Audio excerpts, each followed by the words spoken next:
Yo, Internet, how's it going? Welcome to another episode of the Jongravesshow. Today, I'm talking to everybody about my favorite manga series of all, or one of my favorite manga series of all time at this point. It's One Piece. And basically, I'm about to shotgun out a lot of older shit that I've been kind of dragging my feet on. So, to start this thing off, let's start all the way back at chapter 855 for One Piece, because this is basically going to be a shotgun thing. Because basically I'm just going to talk about the main narrative of what happened in these chapters and basically how I feel about them. So what happened in chapter 855? Well, Sanji basically said, okay, I got to get out of here. I got to find Luffy. I got my food. Say I have his food ready for him. And basically I'm going to go and have a talk with him. However, in this case, Bobby the Fixer is on his tail, and he seems like he's a very powerful guy, especially since that he can use his voice to put people to sleep. So that's a scary ass ability.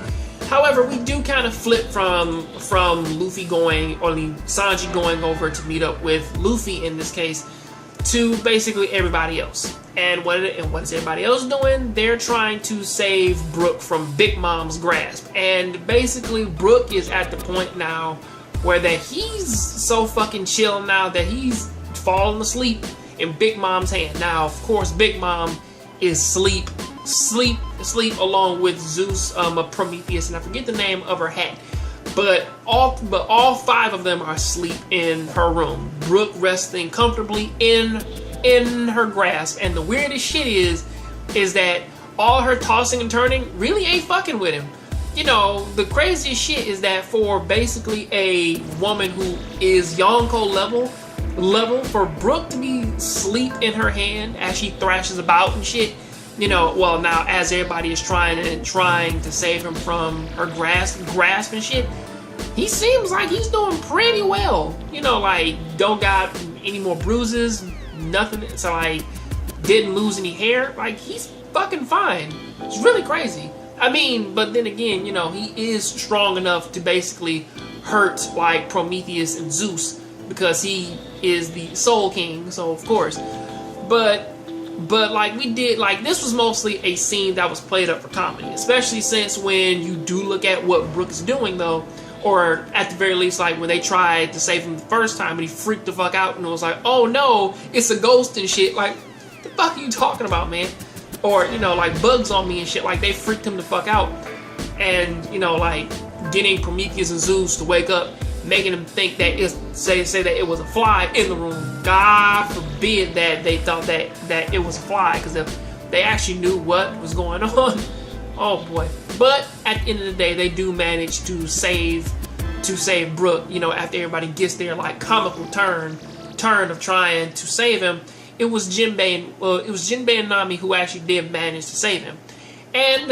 And Brook, in a move shocking everybody, he actually managed to get the poneglyph photographs. Because as he put it was like he only had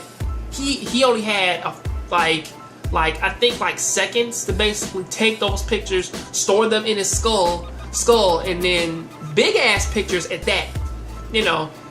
And basically basically complete his half of the mission. That shit is no small feat.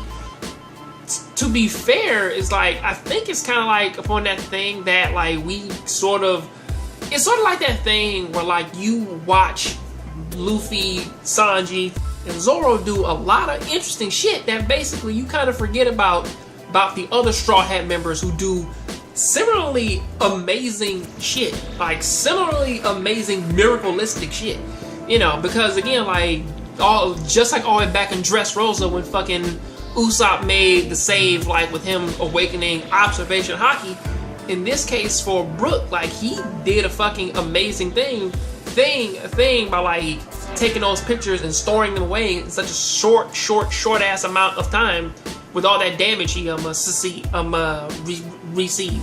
But basically this chapter ends with Sanji meeting up with Luffy, and Luffy's just a husk. So basically it ends with a smile and hopes that Luffy's gonna eat some of his food and regain his shape that I guess he gained after not eating for a day. So you know. But until then, though, that is what I gotta say about that. I'll catch you on the next Jongravesshow Show. Keep watching anime, keep playing video games.